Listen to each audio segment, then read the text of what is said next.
Il existe en République du Bénin plus de 80 quotidiens et plus de 50 périodiques.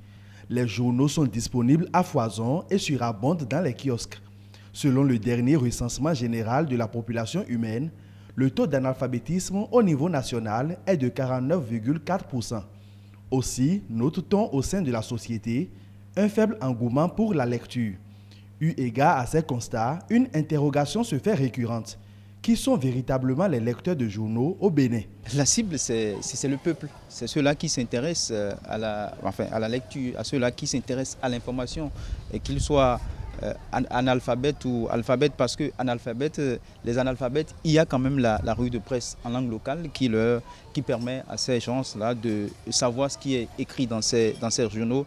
Je crois également qu'en dehors d'eux, les lettrés, eux aussi, ceux-là qui s'intéressent à l'information, achètent ces journaux-là pour le lire. Donc je crois que c'est toujours le peuple et qui est en jeu. Nous travaillons pour le peuple. Les journaux travaillent pour le peuple, font des investigations pour le peuple.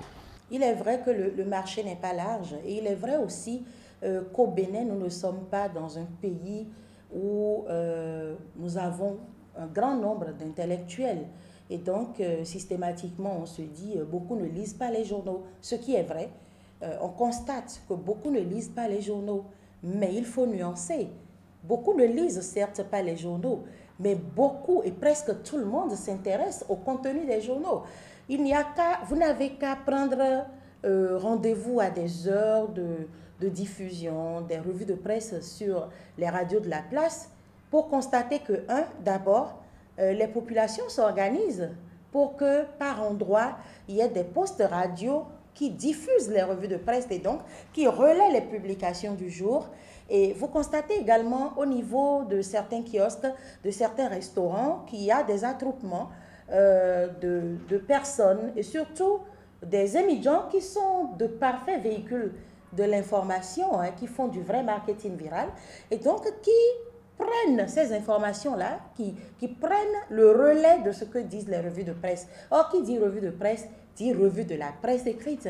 Et donc, par conséquent, il n'y a certainement pas beaucoup de lecteurs directs, mais tous les Béninois constituent des lecteurs indirects des journaux. Et par conséquent, je suis de ceux qui pensent que les Béninois lisent les journaux. Le lectorat est unique et dans cette atmosphère, il revient à chaque journal de se battre pour s'imposer beaucoup plus en produisant de la qualité.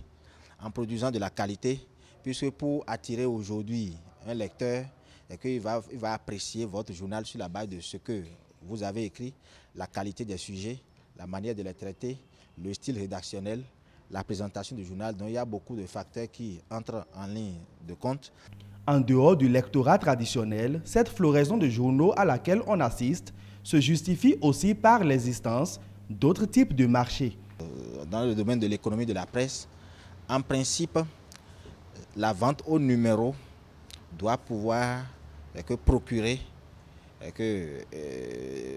vraiment des ressources importantes à l'entreprise de presse. Mais la question qui se pose aujourd'hui est de savoir est-ce qu'aujourd'hui tous ces journaux dont nous parlons vivent sur la base de la vente au numéro ou bien et des abonnements? C'est une question qu'il faut se poser.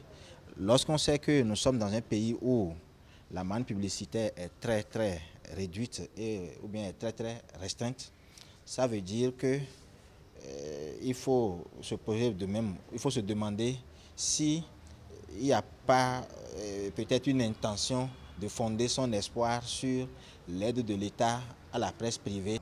Lorsque vous observez bien nos hommes politiques, dès qu'ils commencent par monter et dès qu'ils ont de grandes ambitions politiques, ils veulent avoir leurs journaux à eux, ils veulent avoir leur radio à eux, ils veulent avoir leur presse écrite à eux et ils investissent même pour faire créer ces organes de presse-là. Information.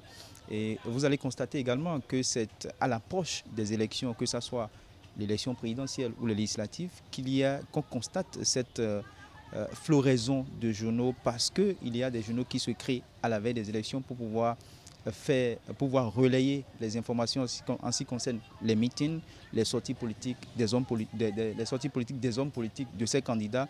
Et il y a certains hommes politiques qui créent également leurs journaux pour pouvoir parler de leurs meetings et éviter de payer dans la presse traditionnelle pour ces meetings et ces sorties politiques.